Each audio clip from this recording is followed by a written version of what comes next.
জুলাই বিপ্লব না হলে আমাদের দেশের মন্ত্রী মিনিস্টাররা আজকে কোথায় থাকতো আর কি করত সেটা কিন্তু সবাই জানে। এমনকি এই মন্ত্রী মিনিস্টাররাও কিন্তু ভালো করে জানে। তারপরও তারা ক্ষমতায় যাওয়ার পর জুলাইয়ের সাথে যেই বেইমানি করা শুরু করলো সেটা কেউ কখনো আশাও করছিল না। তবে চলুন আজকে দেখে আসি জুলাইয়ে ছাত্র আন্দোলনের সফলতা না আসলে কারা কোন জায়গায় থাকতো। শুরুতেই আমাদের এখন আসতে হয় ইমু ফ্রিল্যান্সার নেতার কাছে, যিনি দীর্ঘ 17 বছর ইমুর মাধ্যমে রাজনীতি করেছেন। জুলাইয়ে যদি আন্দোলন সফল না হতো তাহলে তিনি পরিবার নিয়ে লন্ডনে অবস্থান করতেন, ইমুতেই ভাষণ দিতেন দলের জন্য। এমনকি তিনি হয়তো তার মায়ের সাথে শেষ দেখাটাও করতে পারতেন না এবং মরহুম বেগম খালেদা জিয়া জনগণের এত ভালোবাসা নিয়ে বিদায় নিতে পারতেন না, কারণ ক্ষমতা থাকতো হাসিনা আপার কাছে। আমি গ্যারান্টি দিয়ে বলতে পারি তিনি এত লোকজন মাঠে কখনো নামতেও দিতেন না। এখন যিনি স্বরাষ্ট্রমন্ত্রী হিসেবে দায়িত্ব পালন করতেছেন তিনি এখনো শিলংয়ে আবহাওয়া খেতেন আর আফসোস করতেন দেশের দায়িত্ব পালন করতে হতো না জুলাই বিপ্লব না হলে।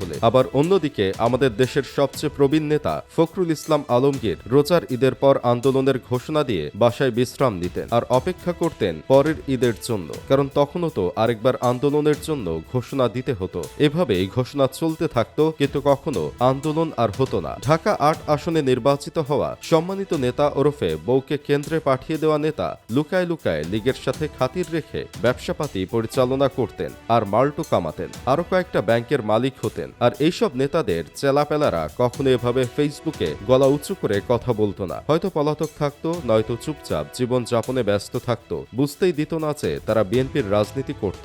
আজকে ছাত্র দল যেইভাবে ক্যাম্পাসে ক্যাম্পাসে গ্যাদারিং দেখায়, সেই গ্যাদারিং কখনো দেখাতে পারতো না। দেখাতে গেলে সোজা পিছন লাল করে হলের সামনে শুকা দিয়ে দিত। আর শিবির তো যেমনে তাদের সাথে মিলেমিশে ভং ধরে থাকতো, তেমন ভং ধরেই আজীবন থাকতো। আর সাধারণ মানুষের কোনো অন্যায়ের বিরুদ্ধে কথা বলা হতো না। একদিকে অন্যায় হতো আর এদিকে আপনাদের বসে বসে শুধু মিমস ট্রলি শেয়ার দিয়ে যাওয়া লাগতো। আর দেশ পুলকি মারা খেয়ে যেত, কারণ ব্যাংকের রিজার্ভের পেছন তো আপার মন্ত্রীরা আগেই খালি করে দিচ্ছিল। তবে আন্দোলন যদি কোনোভাবে সফল না হতো তাহলে সবচেয়ে বেশি বিপদে পড়তো এদেশের সাধারণ মানুষেরা, যারা নিজের খেয়ে নিজের পড়ে আপনাদের ভালোর জন্য আন্দোলনে নেমে এসেছিল। তাদের অবস্থা এমনই হতো যে তারা নিঃস্বার্থভাবে কাজ করতে গিয়ে মারা খেত, আর কেউ হয়তো বা কখনো বাসায় ফিরতে পারত না। আর সেই আন্দোলনের সাথে আপনারা গাদ্দারি করা শুরু করছেন। যে আন্দোলনের সুবাদে আজকে ক্ষমতায় বসে সেই আন্দোলনের মানুষের গণভোটকে প্রত্যাখ্যান করার জন্য হাইকোর্টে রিট দিচ্ছেন। আর সেই আন্দোলনের মানুষদের চাওয়া পাওয়ার সংস্কারকে সংসদের প্রথম দিনে বুড়ো আঙুল দেখিয়ে দিলেন আর আগের সংবিধান অনুযায়ী চলতে শুরু করলেন। আগের সংবিধান যদি আপনাদের কাছে বৈধ হয় তাহলে তো আপনারাও এখন অবৈধ, কারণ সংবিধানে তো নির্বাচন হওয়ার কথা ছিল 5 বছর পর পর। তাহলে 24 নির্বাচন হওয়ার পর আবার 26 সালে কেন হলো? সবই তো তাহলে অবৈধ ভাই। এভাবে গাদ্দারি করে চইলেন না। দেশের মানুষ আবার আপনাদের বিরুদ্ধে নামতেও দ্বিধাবোধ করবে না।